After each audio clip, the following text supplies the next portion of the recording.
सहना भवतु सहनौ भुनक्तु सह वीर्यं करवावहै तेजस्विनावधीतमस्तु मा विद्विषावहै। ओम शांति शांति शांतिः। ओम श्री गणेशाय नमः। ओम श्री सरस्वत्यै नमः। ओम श्री गुरुभ्यो नमः। समस्तजनकल्याणे निरतं करुणामयं नमामि चिन्मयं देवं सद्गुरुं ब्रह्मविद्वरं। पठामि संस्कृतं नित्यं वदामि संस्कृतं सदा ध्यायामि संस्कृतं सम्यक् वन्दे संस्कृतमातरम्। Now let us begin with one verse as we do in all classes. Very interesting shloka. Okay, something related to the topic that we have been seeing. Let us understand this subhashita also. Okay, I will chant, repeat after me. Napunsakamiti jnatva priyayai preshitam manah तत्तु तत्रैव रमते हताः पाणिनिना वयम्। नपुंसकमिति ज्ञात्वा प्रियायै प्रेषितं मनः तत्तु तत्रैव रमते हताः पाणिनिना वयम्। Very beautiful shloka. It's called a chatu shloka. Chatu shloka means where in the verse there is a kind of comedy, humor involved. So what is the humor part? See, unless we understand the meaning, you will not understand what is this about. Let us see one by one. Napunsakam iti jnatva. Now in the last session, we were seeing the three lingas. Remember? Three kinds of genders that are there. The masculine gender, the feminine gender and the neuter gender. So, knowing or considering it to be neuter, manaha priyayai preshitam. Manaha, mind, is sent to the beloved. See, manaha, this shabda, this word, the word mana, we saw in the last session that linga is determined by the pratipadika, not by the object that it indicates. Okay, so now what the author is saying is, what the poet is saying is, manaha, mind, which is neuter gender. The word manas is neuter gender. Manaha, manasi, manamsi, sakaranta, napunsakalinga. So thinking that it is a neuter gender word, so thinking that it will be a neuter, priyayai preshitam. I sent my mind to my beloved. Why? Because it is neuter gender. No, it will not have any impact. But what happened? Tattu tatraiva ramate. But now my mind is reveling, enjoying there itself. Where? To the beloved. I send the mind to the beloved thinking that it is neuter. What will be the problem? Now the problem came. What? That mind is not coming back. Mind is enjoying there. And therefore the poet says, Hataf Paninina Vayam. Vayam, all of us are killed by this Panini. Who is this Panini? The Panini, the grammarian who told us that Manas is Napunsakalinga Shabda. Now Hataf Paninina Vayam, we are killed by this Panini. Why? Because thinking that the mind is neuter gender, we send the mind to the beloved, but now mind is enjoying there. What to do? Now we have lost our mind. Okay, so there is a kind of Shringara rasa also involved. There is a kind of humor also, which is Hasya rasa also, which is involved, and very beautiful verse. And also it gives us teaching exactly on the topic that we have been discussing, that the gender of the word in Sanskrit is based on the word itself and not based on the object that that word indicates. Okay, see if all words are clear. Napumsakam iti jnatva, thinking or knowing it to be neuter gender. Priyayai preshitam manaha. Manaha priyayai preshitam. Mind is sent to Priya. Priya means the beloved. Tattu, but, tu means but. But, tat, that mind, tatraiva ramate, is enjoying, is reveling there itself in the beloved's company. Vayam Panidina, Hataf Panidina Vayam. We are indeed killed by this Pandini. Okay? See how beautifully the poet is giving his opinion on this. So thinking it to be neuter, mind is sent to the beloved, but it revels there itself. Alas, we are killed by Pandini. Okay? Like this, more slokas are also there, but we are seeing only one as an example. Okay? See, beautiful sloka. Can we chant together? Napumsakamiti jnatva priyayai preshitam manah tattu tatraiva ramate hatav paninina vayam. Okay? I hope you enjoyed. Now what? Now let us go back to our topic. In the last session, we were seeing some important concepts when it comes to word formation. Some important concepts we were seeing. First concept we saw was anta. The pratipadika ends with what? So based on that, it can be divided into two. Ajanta and halanta. Ajanta means those pratipadikas, those bases that are ending with a vowel, swara. So it can be akaranta, it can be akaranta, it can be ikaranta, it can be ikaranta, ukaranta, ukaranta, rikaranta, okaranta. All these different kinds are there. So the pratipadika, if the base ends with a particular vowel, then it is ajanta. If it ends with consonant, then it is halanta. So now think of all the words that we have seen. And we will understand that they will come, words means here nouns, we are talking about pratipadikas. They will come in one of these categories. Nouns means nouns, pronouns, adjectives, nouns and adjectives mainly, right? They will be taken into these categories. It ends with what? Okay. For sarvanama, for pronouns, this is not that important. Anta is not that important. Why? Because pronoun is that itself. It doesn't matter what anta is. But for the noun and adjective, this is very much important. And we also saw that generally for adjectives, which will follow the nouns. Correct. But the form may be different according to the ending. Last time, if you remember, we were seeing different words. Shishoho, guroho. They appear same. Why? Because Shishu also ends with ukara, Guru also ends with ukara.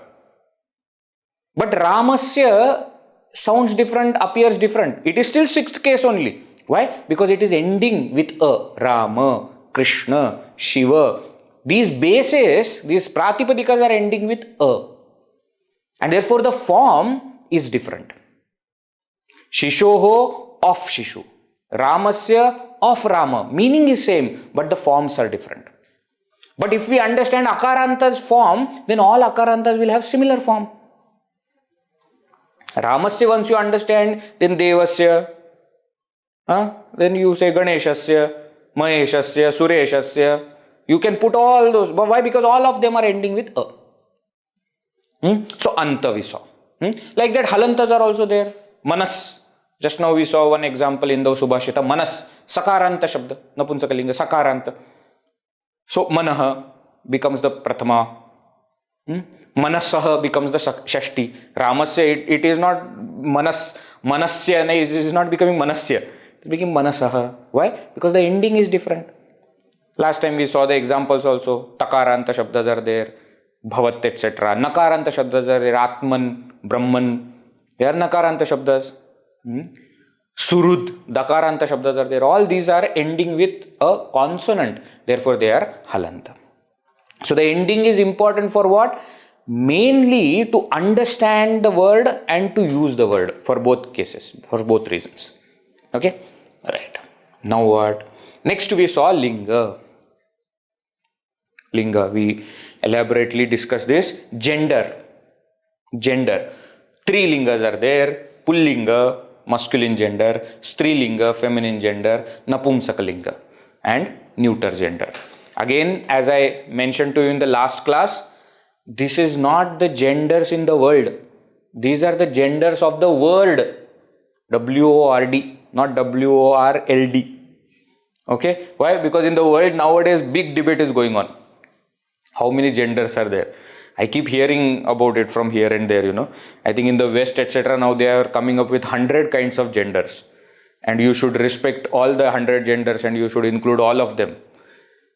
I have no idea based on what they are saying, etc. So I am not going there. The point is, according to the grammar, the words can be only categorized under one of these three categories. The word is either, the pratipadika is either the masculine gender, pullinga, feminine gender, strilinga, or neuter gender, napumsakalinga. Why it is important to know? Because based on what linga you have, that kind of form you will get. That is the whole point. Okay? That is why that gender is important. Based on the gender, you will get the form. So, suppose Shiva. Gender is different. Shiva is male gender. The word also is masculine gender and Shiva is also masculine gender. And Shiva, the word also is strilinga and Parvati. So now sixth case, if you take for example Shivasya, but Shivayaha. See, different. Why? Because the gender is different, the form that it will take, the dresses that it will wear are different. Okay, so it is based on the pratipadika and not the object that it indicates. No impact on tinganta, it has no impact on the verb. Rama gacchati, Lakshmi gacchati, Shiva gacchati, Shiva gacchati. No impact, gacchati remains same. Okay, so anta linga. Then we saw vachana. Number. We saw in English there are only two numbers, singular and plural. In Sanskrit there is one addition, that is dual. So ekavachana, singular, dvivachana, dual, bahuvachana, plural. Bahuvachana. Okay. So then what happens? Why this dual? Because most of the things that we see in the world are in pair. Whether it is the spirit and the matter, whether it is the male and the female, everything is in pair. So it is given special importance in Sanskrit language. Okay, so this dual is something unique to Sanskrit language. I don't think even in colloquial languages we have this dvivachana. Many of our languages have only ekvachana and bahuvachana. We don't have this dvivachana. It is very unique and very beautiful, and that's why Sanskrit has got that special thing. So it has again, what is this? It impacts both subanta and tinganta. Means what? See, linga, it didn't matter. The verb did not change if you change the linga. But if you change the vachana, the verb will change. Balaha agacchati, a boy is coming. Balau agacchataha, two boys are coming. Balaha agachanti, many boys are coming. So you see now, as the number changed, the verb also changed. In English also, little bit is there. According to the number, the verb changes. That S we add. He goes, they go. You see, the number is changing the verb a little bit. Isn't it? Now in Sanskrit it is much more based on the number. Why? Because dual is also there. So there are three forms of verb. Agacchati, agacchataha, agachanti. What? How I came up with these forms? That we will see. But please understand for now that according to the number, as the subantas are changing, balaha, balau, balaha. Balaha, one boy. Balau, two boys. Balaha, many boys. So as I am changing the number of the noun, the verb is also changing. Balaha, agacchati. Balau agachatah. Balaha agachanti. So you see, the form of the verb is also changing according to vachana. And that's why if you check in the address that we have seen, go back and check the address. For Subanta, what was the address? Pratipadika, Anta, Linga, Vibhakti, Vachana. Correct? Vachana was there. In Tinganta you see Dhatu, Gana, Pada, Lakara, Purusha, Vachana. Vachana was there or not there? Why? Because that Vachana is important for both. It will impact both. Is this clear? So far okay? Finding it fine? Okay? Let us now go to the next topic. Now, this is something which is most exciting thing in Sanskrit, and that is Vibhakti. Vibhakti case. This is a very bad translation of Vibhakti, but that's how they say case. What case? What are we talking about? So let me explain. Little background let me give, and then we'll understand the topic.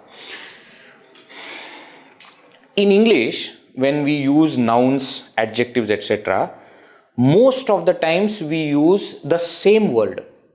We don't have many forms of the same word. To give you an example, suppose Rama, we are using it in English. Rama comes. Rama had gone. Rama spoke. I called Rama. Rama, come here. For Rama I am going. I told them, if you want to know something, you should know it from Rama. Now, in all these different sentences, the word Rama has not changed.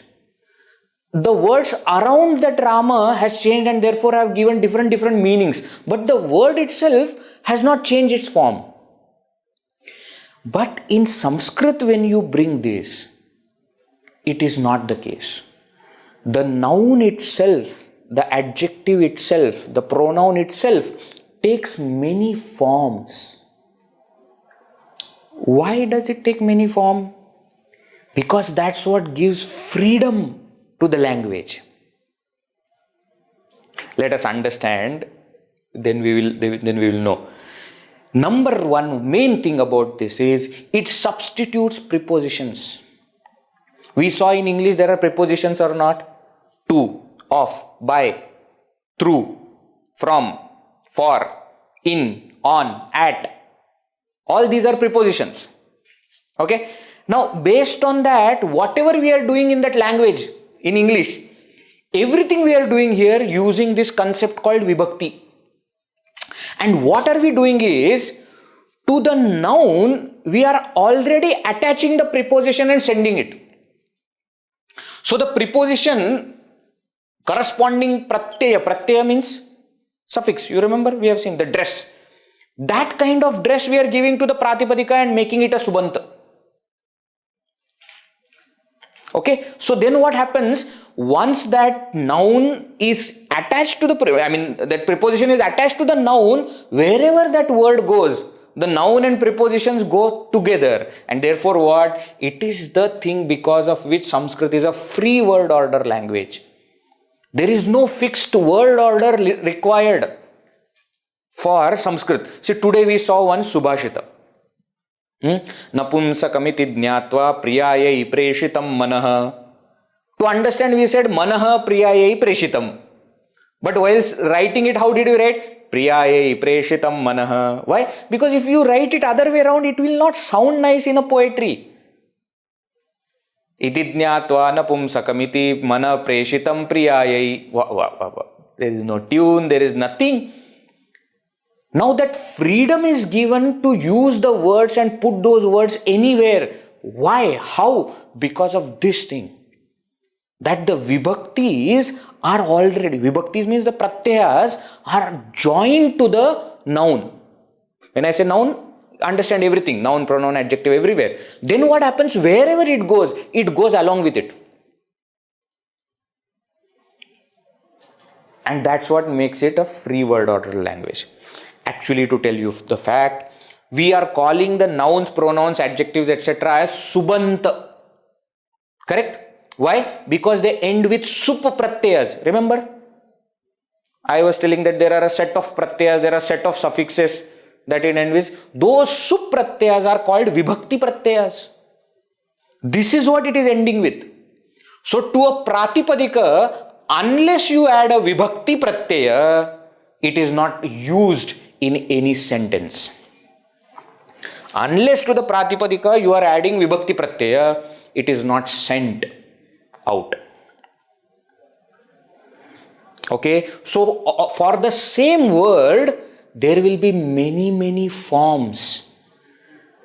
And those forms are made how? By adding different suffixes to that word, to that pratipadika. And therefore, these pratyayas in themselves contain some meaning. So, we saw while taking example in English, the word Rama was used in many different sentences as same as Rama. Now, if we have to translate those sentences in Sanskrit or we have to use that word in Sanskrit, the forms will change. Sometimes I will say Ramaha agacchati. Aham Ramam vadami. I am telling to Rama. Ramena etat kritam. This is done by Rama. Ramaya etat datavyam. This should be given to Rama. Rama agacchatu. You come from Rama. There is a very beautiful verse also. When we study Vibhakti in detail, we'll understand that verse also. There is an entire verse in Rama Raksha Stotram, where all the different forms of the word Rama in singular are used. Isn't it? You remember? Anybody remember the word? What is that? Ramo Rajamani Sada Vijayate Ramam Ramesham Bhaje Ramena Bhiyata Nisha Charachamuhu Ramaya Tasmai Namaha Ramannasti Parataram Ramasya Dasosmyaham Rame Chittale Sada Bhavatame Bho Rama Mamuddhara. So in this, whatever can happen with that Rama word in the singular, all words are used in one verse itself. Ramaha, Ramam, Ramena, Ramaya, Ramat, Ramasya, Rame, He Rama, everything. Why? Because each of those forms mean different. Now, what are those things which are meant? So there are 7 or 8 vibhaktis.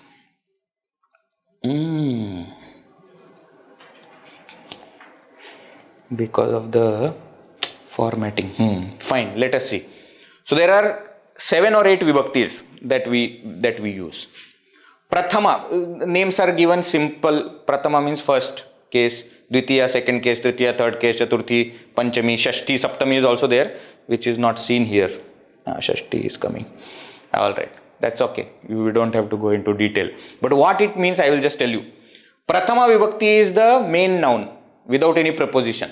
So Ramaha means Rama, Sita means Sita, Balo means 2 children, Bhavanta means all of them. So noun as it is. Subject. Sambodhana Prathama is an additional vibhakti which is used for calling.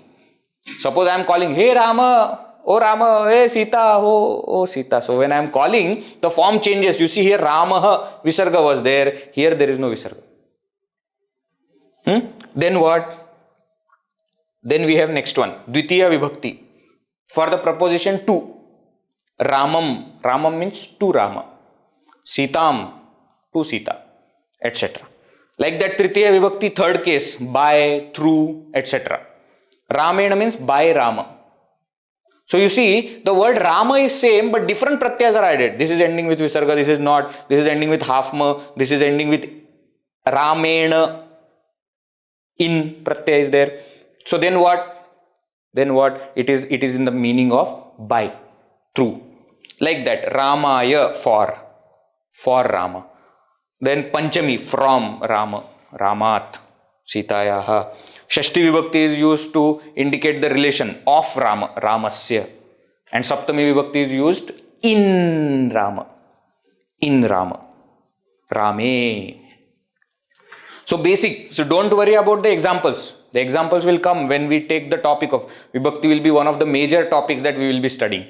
So don't worry about all those things. Right now what we need to understand is the concept of Vibhakti is there in Sanskrit to make different forms of the same word. which can be used directly into sentences. These are in the meanings of prepositions which are there in English, and they are added as pratyayas, as suffixes. So vibhakti pratyayas are added to the pratipadikas. Now again I am telling you, as per the previous things that we have seen, according to the anta, according to linga, according to vachana, according to all three, this will change. So in school, those who have studied Sanskrit in school, remember there was a chart which we used to memorize, not one chart, there were many charts that we used to memorize. It always used to start with this. Ramaha Ramau Ramaha Pratama, Ramam Ramau Raman Dvitiya, Ramena Ramabhyam Ramahi Tritiya, Ramaya Ramabhyam Ramab Ramebhya Chaturthi, Ramat Ramabhyam Ramebhya Panchami, Ramasya Ramayoho Ramanam Shashti, Rame Ramayoho Rameshu Saptami, He Rama, He Rama, He Ramaha Sambodhan. So that, what was all that? That was this. The rows were vibhaktis, columns were vachana, number. And according to its ending, so it was called Rama, Akaranta Pullinga, Pratama Ekvachan is Ramaha. See, all these kinds of things what we have studied in school. At that time we did not understand what is it about. Now we understand why they were there. Okay, so vibhakti case is very much important concept in Sanskrit grammar. Why? Because these are what are making different forms for the same word. This is what is making different forms. Alright, is it clear? Understood? Fine. What are the vibhaktis? How those forms are made? That is not important for now. Right now just understand that there is some concept called vibhakti. Okay, so anta, linga, vachana, vibhakti. That much is sufficient. Alright. Next, let us go to the next important concept is Purusha. Purusha. Now, this has nothing to do with Purusha as a man, okay? That's why the translation is person. What kind of, we are not talking about kinds of men, etc. We are talking about kind of person. Person means Pratham Purusha, Madhyama Purusha, Uttam Purusha. The first person, second person, third person. In English grammar, we have studied. No, first person I, second person you, third person he, she, it.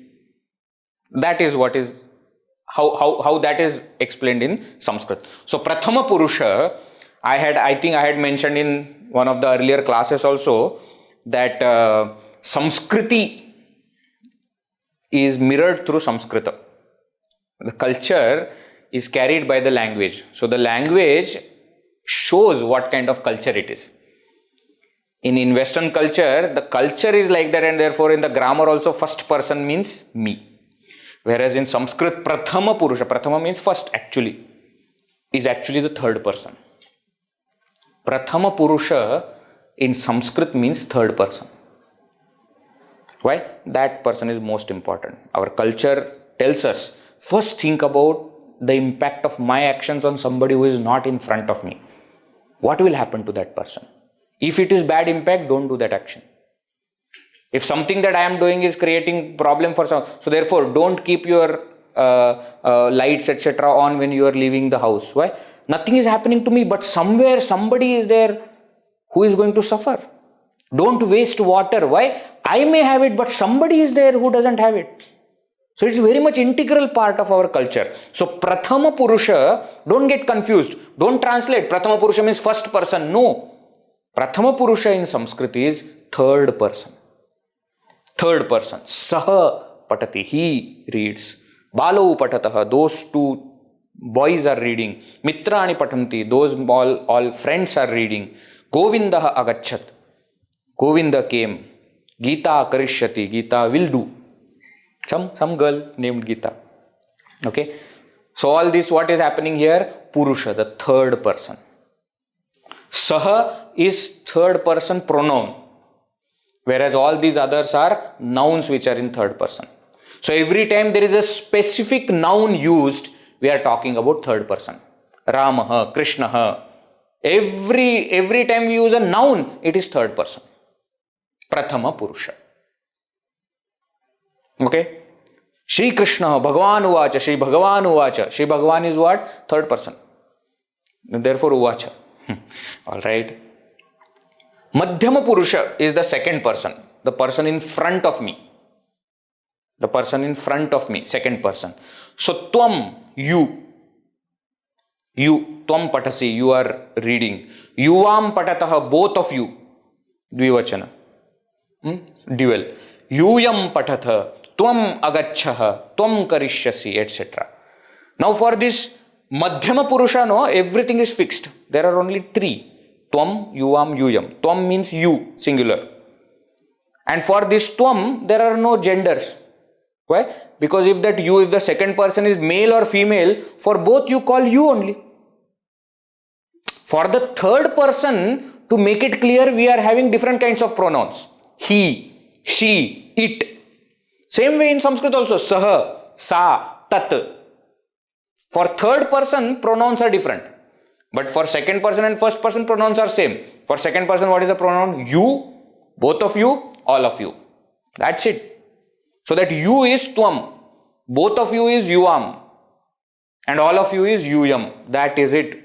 Only three pronouns are there. There is no noun which is used for Purusha, for Madhyama Purusha. Why? Because the moment we use noun, it becomes third person. Just as English, there is no difference with respect to this. Okay? Okay, let me explain one more and then I will tell what is the difference between English and Sanskrit. Last one is Uttama Purusha. Uttama Purusha is the first person. Me. I. Okay, so Aham Patami, I am reading. Avam Patavaha, both of us are reading. Vayam Patamaha, all of us are reading, all of us are studying. Aham Agacham, I came. Aham Karishyami, I will do, I shall do. So again here, just like the second person, this Uttama Purusha also are fixed. Only three pronouns are used. Aham, singular, I. Avam, two of us. Vayam, all of us, plural. That is it. More than that, there is nothing. So in Madhyama Purusha also there are three things. Tvam, yuvam, yuyam. That's it. Prathama Purusha, Uttama Purusha also, first person also, there are only three things. Aham, avam, vayam. Okay? Is this understood? Is this understood? Now, just note one important thing. What? Verb changes according to the person of the noun. This is something different in Sanskrit which is not in English. If you carefully see, patati, patasi, patami, the verb is changing according to the person, not just according to number. Carefully see. Saha means one man. Tvam means one you. And aham means one me. In this itself, verb is changing. Patati, patasi, patami. Of course, when you change the number, those two, two of you, two of us, again the verb will change. All of them, all of you, all of us, for plural, again the verb will change. But even keeping the number same, as you change the person, the verb changes. In English, that does not happen. They read, he reads. This difference is because of the number. But I read, you read, Rama reads, he reads. The number difference only is adding that S. It's not the person when it is changed, verb is changing. No, it is not changing. It does not change in English. In English, it changes only when it is for third person singular. Only for that one thing you add S. Not when you change the person. Second person singular is not S. First person singular is not S. It is same. So when I write read, suppose in English, the verb is just written as read.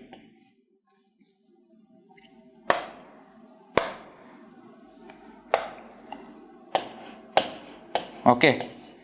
Now, though I am just writing read, it is not clear who. The subject is not. So you have to specially say I. read, or you read, or they read. I have to specify the subject. In Sanskrit, what happens? The moment I say patami, I don't have to specify the subject. Why? Because for patami there is only one subject, and that is aham. Aham patami. Why? Because if it is second person, then this will change. It will become patasi. Now what happens because of this is, in minimum words, we are giving lot of information. See, just using the verb, I have already indicated what is the subject of the verb. Subject need not be mentioned. It is understood. Why? Because the form itself specifies what subject can be there. Pathati, if it is said pathati, unless I want to add a special information, unless I want to say specifically who is that, apart from that, I have already mentioned that this way I am talking about some third person. Sah patati, sa patati, tat patati. It is clear. So many of the times we will see in Sanskrit verses etc. also, namami is said. You see one verse that we chant before every session. Samasta jana kalyane niratam karunamayam namami chinmayam devam sadgurum brahmavidvaram. In the entire verse there is no subject. There is no subject. Samasta jana kalyane niratam, object. Karunamayam, object. Chinmayam, object. Devam, object. Sadgurum, object. Brahmavidvaram, object. Namami, verb. Where is the subject? The moment I say namami, aham namami is understood.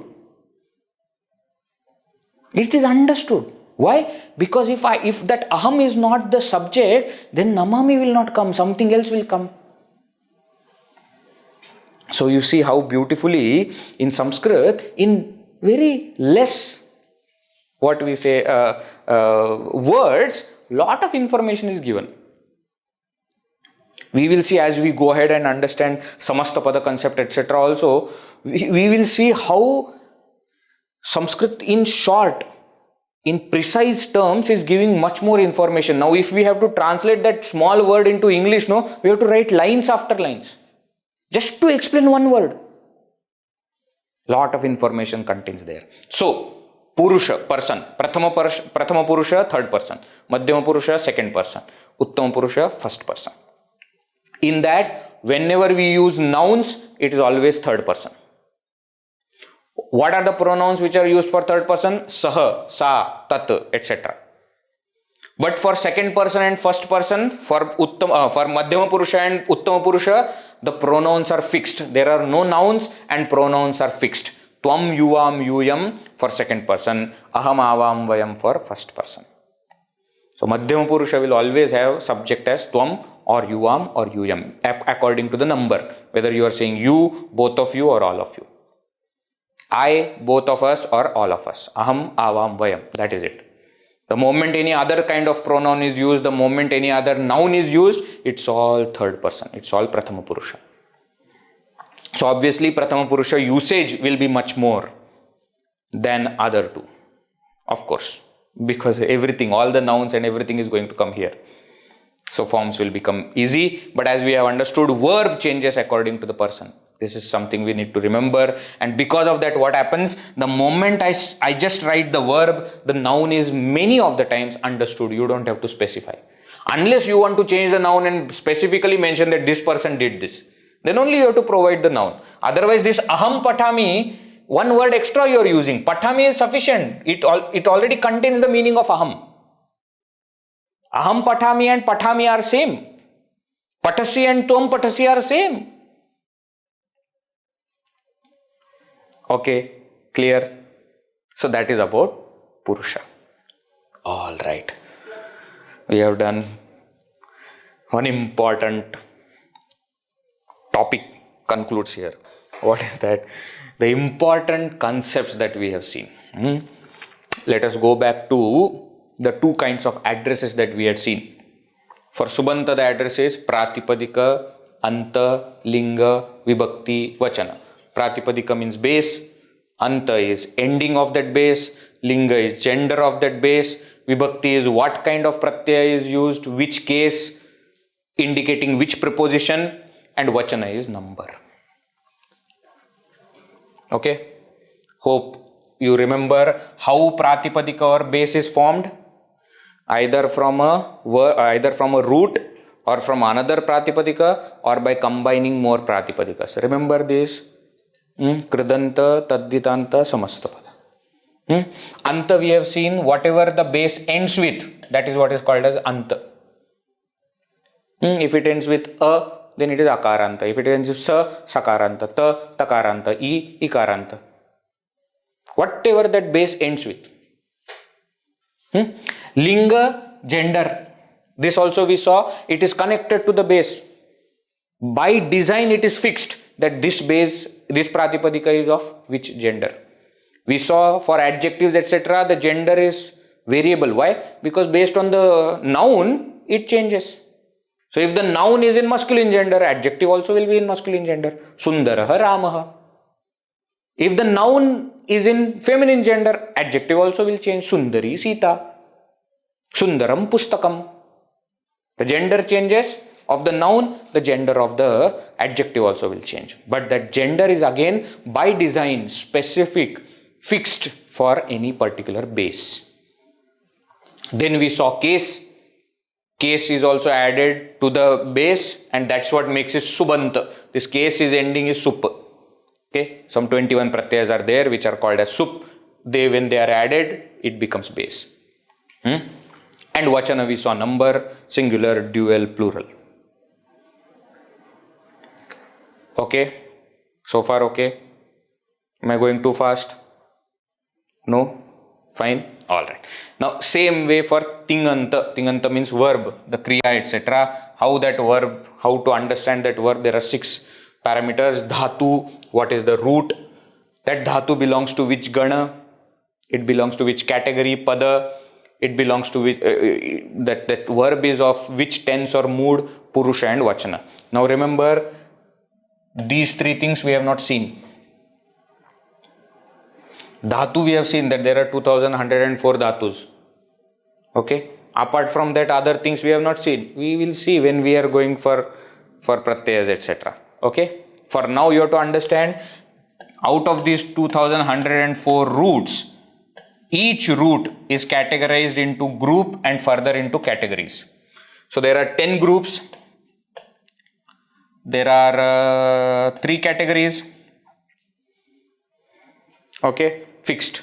Lakara also we have not seen. There are 6 tenses and 4 moods. Together they become 10.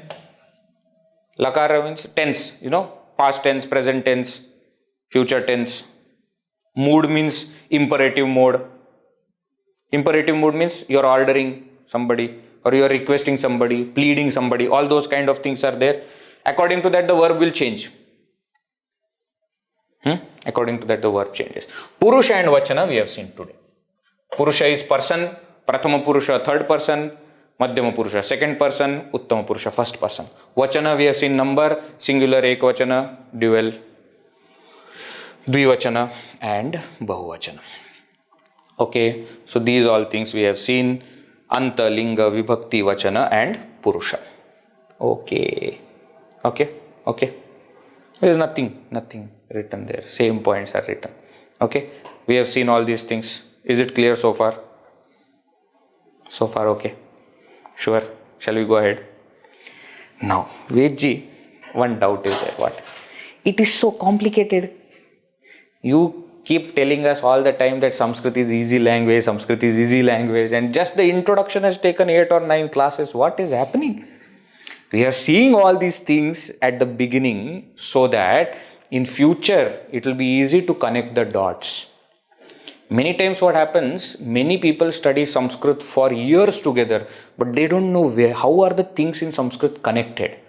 For that purpose, we have seen such a long introduction. Okay. Now we are going to enter into the topics. Okay. Now, if you remember, we have seen the alphabets.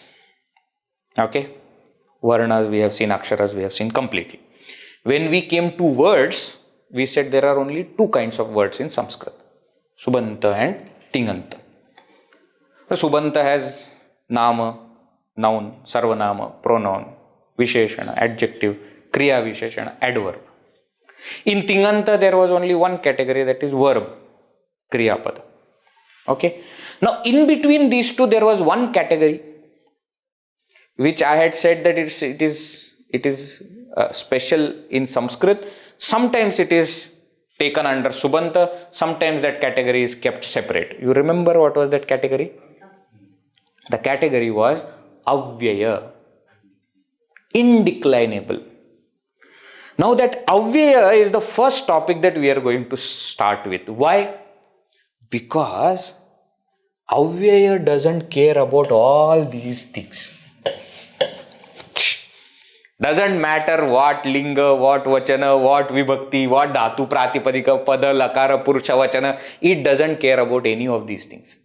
So everything that we have seen in the introduction, we are going to take a first topic where all these things are not important. Not important, they don't come into picture at all. The words are directly there and they are used as it is everywhere with the meaning. Okay, isn't it good thing? That first we are going to see all those words. Now the moment we, of course there will be categorization and how to understand the meanings, etc. Everything we will understand. But once you understand those words, you will see that those words are there so many places. And suddenly all those meanings are clear. Why? Because they don't change form. You don't have to worry about what kind of form, what kind of vibhakti, what kind of vachana is used, which anta, which linga, nothing. They don't care about all these things. The words are there, ready-made, as it is used, they do not change. That's why they are called as avyayas. That is going to be our first topic. Avyayani, indeclinables. Avyayani, indeclinables. Why? Because they don't change. Indeclinable, they don't decline. Decline, as I was mentioning, in the vibhakti concept we saw, no? Ramaha, Ramo, Ramaha, Ramam, Ramo, Ram. That's called as declension. Sometimes vibhakti is also called as declension instead of case. How that Rama changes its forms, that is called as declension. Okay? Okay, if you want to take that word, remember. Otherwise, avyayani, indeclinable. One verse is there which explains what this avyaya is. Okay, important verse, you can note down, you can memorize all those things. Please repeat after me. Sadrisham trishu lingeshu sarvasu cha vibhaktishu vachaneshu cha sarveshu yannavyeti tadavyayam. Once again I will chant, once again repeat. Sadrisham trishu lingeshu sarvasu cha vibhaktishu vachaneshu cha sarveshu yannavyeti tadavyayam. Now what is it saying? Tat avyayam. That is called as indeclinable. Tat avyayam. Avyaya is by definition neuter gender word. Remember Napunsakalinga? So tat avyayam. Therefore the plural is avyayani, phalani, like that. Tad avyayam. That is called as indeclinable. What is called as indeclinable? Yat na veti. That which does not change. That yat na does not veti change, that is called as indeclinable. It does not change where? Which is sadrisham. It is same. It is same where? Trishu lingeshu. In all the three genders, it is same. What are the three genders? Linga, Pullinga, Strilinga, Napunsakalinga. Linga, gender. Pullinga, masculine gender. Strilinga, feminine gender. Napunsakalinga. neuter gender. In all the three genders, it does not change. It remains same. Sarvasu cha vibhaktishu, in all cases. You remember vibhakti we saw, 7 vibhaktis are there. Sometimes they say 8 also, depending on if you add sambodhana or not. What Pratama, Dvitiya, Tritiya, Chaturthi, Panchami, Shashti, Saptami. Sambodhana also if you add. So all those cases we saw. In the meaning of different prepositions. Prepositions are there. Remember prepositions? Subject, then to, by, for, from, of, in. All these, calling, etc. In all these vibhaktis, in all these cases, it does not change. Sadrisham, it remains same. Vachaneshu cha sarveshu, in all the numbers, it remains same. Vachana. Three are there in Sanskrit. Ekavachana, singular. Dvivachana, dual. Bahuvachana, plural. In all of them, yat navyeti, that which does not change, tadavyayam, that is called as indeclinable. Means what? Even if you change the linga, vibhakti, vachana, even some other things also if you change, they do not change. Examples are given. Cha, eva, atra, tatra, atha, adya, evam, na, he, sadhu. All these are words which are coming under the category of avyayani, indeclinable. They will not change. So you see in the literature, you will see the cha coming. Here also in this verse itself, cha is there. Isn't it? Cha is there. Eva also will be there somewhere. In some verses we must have seen eva. Eva means alone. Tatra there. Atha now. Adya today. Evam in this way. Na no. Hey, we are calling somebody. Hey Deva. Hey Rama. Sadhu. Beautiful. Sadhu. Wow. There is a word called sadhu that is different. This sadhu means wow. In the olden times, no? Nowadays, how we say, na? We go to some concert, etc., classical music, etc., and we listen. When we are listening, suddenly you will start hearing from audience, kya baat hai, wah. Now those who go for the first time, they have no knowledge of music, they don't understand what, kya baat, what. But that is a well-known terminology in music field. Kya baat hai means very good, beautiful. So like that in the olden times, they used to say sadhu. Somebody makes a very good statement. They will say sadhu. Wow, what a statement. Must have seen in Upanishad Ganga also. The Upanishad Ganga serial which used to come, Chinmaya publication, Chinmaya creations, Chinmaya Mission's creation. It used to come on TV, etc. Now it is available on YouTube. Upanishad Ganga. There also, when somebody says something nicely, they will say sadhu. Ashtavakra's episode, etc. also it is there, no? In that Ashtavakra is debating, then suddenly everybody will say sadhu, wow. So it remains same, meaning is same, it does not change, whether the linga, vibhakti, vachana, whatever it is, it remains same. So these are the words that do not change their forms, and therefore they are called as avyaya. They remain same. They don't change according to the gender, case, number. Now these three things are said in the verse. Adding few more things. They don't change according to tense also.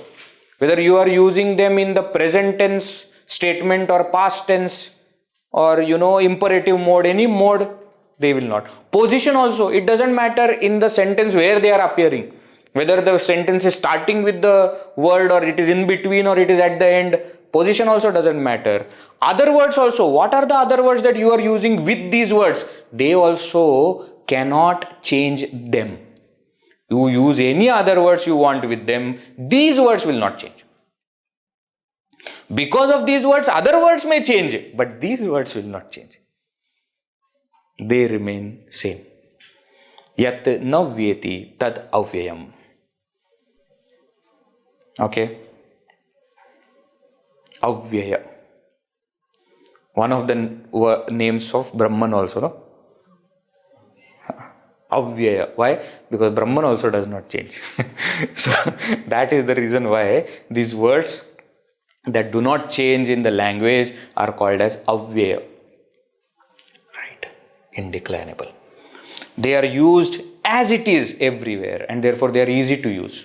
You don't have to worry about any of other things. We saw no so many important concepts we have seen. None of them you have to worry about while using this. Purusha also, they don't depend on that also. Vachana, nothing, they just are used as they are. Okay, example is given now. Here you see api. Api is one avyaya. Api means also. Also or alone. Not alone as I am going alone. Not that kind of alone. But he alone is capable.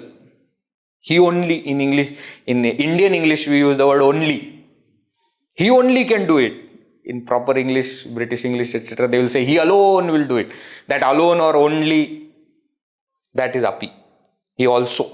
That is the meaning of api. Okay. So Rama api patati. Rama also is studying. Sita api patati. Sita also is studying. Mitram api patati.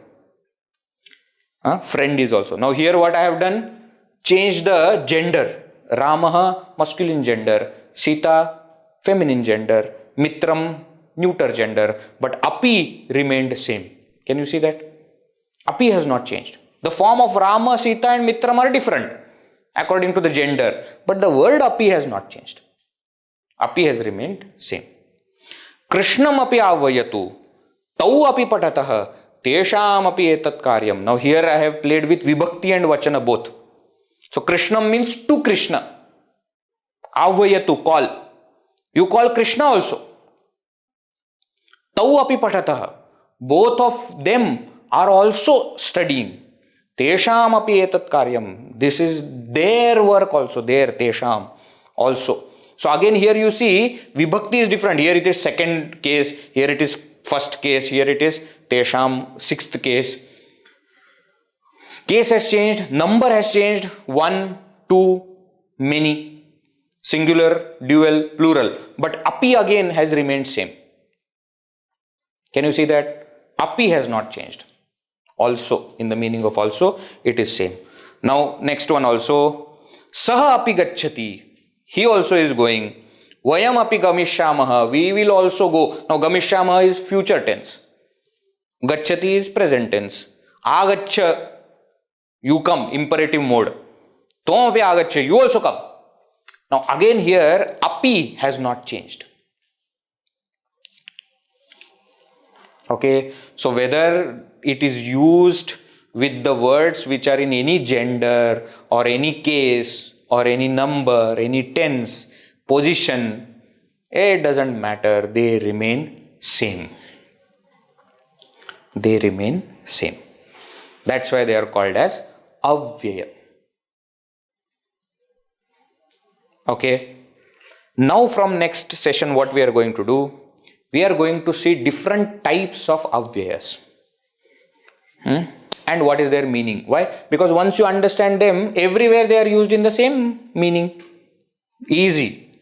Suddenly one entire group we understand. There are some few types of avyayas are there. 10, 12 types will be there. That we will see one by one. But as we go, we will understand, we will be able to make sentences also using those simple words. We will be able to even understand the time. Today, tomorrow, yesterday, day after tomorrow, day before yesterday. All these simple things that we use in a language, we will be able to understand in Sanskrit also. Here, there, somewhere, anywhere, where. All these are avyayas only.